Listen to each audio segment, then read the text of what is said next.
Hello and welcome guys. No, don't worry, this is not the brake replacement video again. In this one I am going to change the front wheel bearing on a Volvo S60 2014 P3 platform. So let's jump straight into it. Jack up and secure the car as usual. Remove the wheel and the brake assembly. If you wonder how to do it, you can check it out in my other video by clicking to the top right corner. So once the brakes are off, remove the wheel hub bolt. You could have done it while the car was on the ground by removing the wheel center cap and undoing the bolt that way. Or you can do it just as I did. Leave the car in the first gear if it's a front-wheel drive car and undo the bolt. You will need a 13mm hex socket and the ratchet wrench. Of course you can use an impact as well, either air or battery impact as I did. If it isn't a front-wheel drive car, just stick to the first method.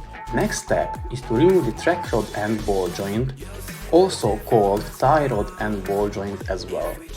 In order to do that, spray some penetration fluid like WD-40 to the threads and let it sit for a while. Again, you can use a couple different methods here. I prefer the impact wrench again, but it should just work with a regular wrench. However, you may want to put a 6mm Allen bit into the threads to hold against the wrench. By the way, you will need a 21mm hex socket or a same sized spanner. Now let's remove the ball joint itself from the knuckle. As you may think, I've got a few different techniques for that one as well. You can use a ball joint separator, either a scissor type or a fork type, or grab a hammer and hit it a couple times in the knuckle air to break free the taper. But be careful, try not to damage anything. And lastly, the way I did. Put back the nut to the threads to prevent them from damage, and then place a socket over the nut to prevent that one as well. Then give it a few good whacks with a hammer and it's done. Next one is the lower control arm ball joint. Again, spray some penetration fluid onto the threads and wait a little bit. Now if you are lucky, as I was, you will be able to remove the nut with a spanner only. It is a 21mm hex again. But what if you are not? Then grab a 6mm Allen bit, put it into the thread of the ball joint stud. However, you may not be able to fit it in, because the driveshaft joint is in the way. So then you screw back the old hub bolt, place a socket over it if you want to reuse it, which you shouldn't want to because it's an aluminium bolt and it's probably stretched already. Anyways, give a couple whacks onto the socket to break loose the driveshaft from the hub. Now you can push on the driveshaft a bit and hopefully you can fit the Allen bit. From here it is the same story. Hold against the 21mm spanner with the Allen bit by placing the 3/8 or 10mm spanner on it and undo the nut. Once we have the nut off, let's remove the ball joint from the knuckle. Again, the methods apply as before were mentioned with the track rod and ball joint. Now I will be using a scissor type ball joint separator to get it loose. You may want to put back the nut to have a bigger surface to grip on. So place the ball joint separator on the ball joint. By the way, you will need one with a 21mm jaw opening for this particular ball joint. Once it's in place, start wrenching on the bolt. But before doing anything, remove the track rod and ball joint from its place to be able to turn the knuckle. You will hear a popping noise and then you will know it is free. For some reason, in my case, it was already loose, I just didn't notice it. Lucky me again. Here comes the tricky part. You have to separate the ball joint from the knuckle and at the same time remove the driveshaft from the wheel hub. My tip is to push down the control arm using the C-clamp and the jack handle. So you want to pick a C-clamp that has a big belly, if that makes sense. I mean, you will be able to put a jack handle in it once it's on the control arm. So place it over the control arm and put the jack handle inside, just as you've seen in the video. Now you can press down on it, but I can't stress it enough to be careful. You don't want it to end in your face. Again, a 2-post lift would be a huge advantage. So push down on it and at the same time try to pull the knuckle towards yourself and remove the driveshaft from it. Once it's done, relax a bit, because the exhausting part of it is just coming. We have finally arrived to the main point of the job, which is to remove the wheel bearing. As you may have already noticed, I like to give you options, so here they are.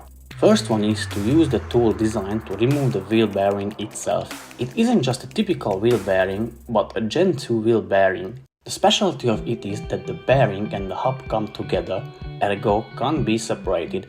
Or to correct myself, it shouldn't be. So in this tool case, there is everything we need for the replacement, to which I will come back later to explain what is what. Another option is to buy some bolt extenders from your local hardware store. I recommend at least 2 and place them between the knuckle and the back of the wheel hub. Once they are in the place, start tightening them and they should separate the hub from the knuckle. However, I don't really recommend this method because it may work or may not, but definitely it is the cheapest way to do it. I didn't choose this method because first of all, I don't really have enough knuckle surface where I can place the bolt extenders, nor they are quite flat. The last method I would consider is to remove the whole knuckle and place it on the press and press out the bearing. That should work, but it takes more time and the press obviously. I couldn't think of any other ways to do it, but if you know any, I highly encourage you to share them in the comments section. It would be much appreciated. So let's assemble the tool. By the way, I have the one for the 82mm bearing, which is in some of the Mazdas, Fords and Volvos, to mention a couple. There are also different sizes. I believe the WAG group uses this kind of bearing the most, but I may be wrong on that one. So back to the assembling. Take the two halves which have the bigger bore that goes over the bearing. Put them together with 2 bolts. You will need a 6mm Allen bit to tighten them. Now grab the spindle, spray or use some lubricant on it. I used WD-40 again. Firstly, place the thrust ball bearing on it. Then the metal plate and the big circular plate with holes in it. Into the 4 holes, put the 4 pins and put it through the wheel bearing. Now from the other end you will need the smaller goldish colored plate which fits through the wheel hub hole, and finally the long nut. If you are concerned about the ABS sensor, also called wheel speed sensor, that it will be damaged, then you can remove it. However, you don't have to be. It won't be touched during the removal. So let's remove that bad boy. Place a 30mm spanner on the end of the tool and let it touch the knuckle. That way it can be a one-person job. Anyways, I doubt that it would be a piece of cake holding against it. Now start ratcheting the front end. For that you will need a 22mm hex socket. I recommend using some extension such as a jack handle or a very long breaker bar. After you heard a popping noise, it should be easier to ratchet. It takes a decent time to remove it, so please be easy on yourself. Once you are done, clean the wheel hub hole with a wire brush, but be mindful of the ABS sensor if you haven't removed it. In my case, it wasn't that bad, so I didn't need so much of an effort. Lucky me again. At this point, the half of the job is already behind our back. So let's put the fresh and new bearing back where it belongs. In order to do that, we will need the plates with a smaller bore from the tool case. You may be thinking why I'm not giving you another options here. So here is why. For the reason that the bearing is together with the hub, it wouldn't be a good idea to push on the hub surface because it would damage the ball bearing part. From my understanding, if you would be pushing on the hub surface, it would move the inner race of the bearing a little bit out of its position, because the whole bearing assembly makes contact between the outer race of the bearing and the wheel hub hole, if it makes any sense. So that's why you can't use a regular bearing/bushing removal tool or a press here, unless you have the correct adapter plate to push on. However, if you know about any other method, feel free to share them in the comments section. Well, now back to assembling the tool. It is 90% the same as for the removal.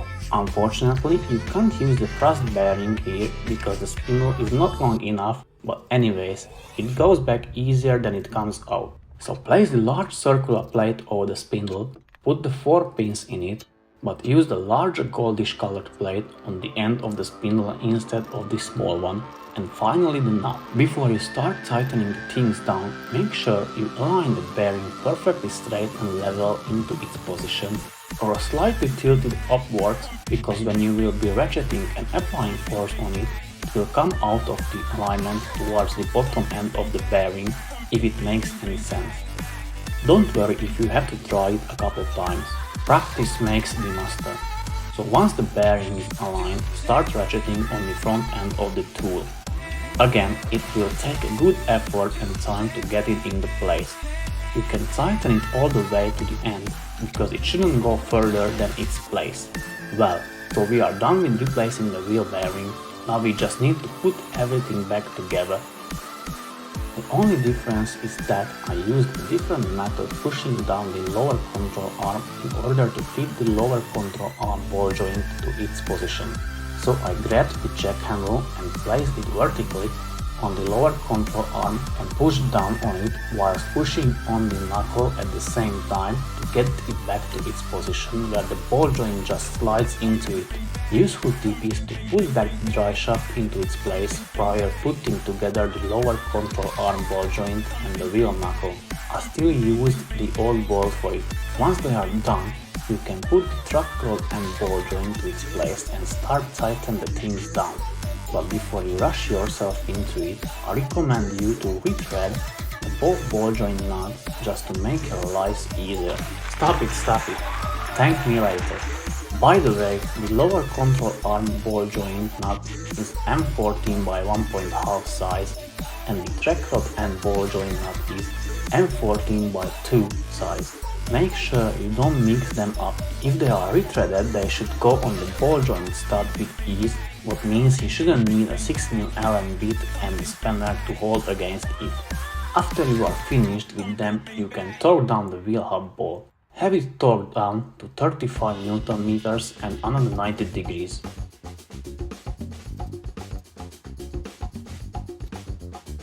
Well, now you just need to reassemble the brakes. I trust you that you can do it on your own as well. However, if you are struggling with it, click to the right corner of the screen for some advice. Now a little time for feedback.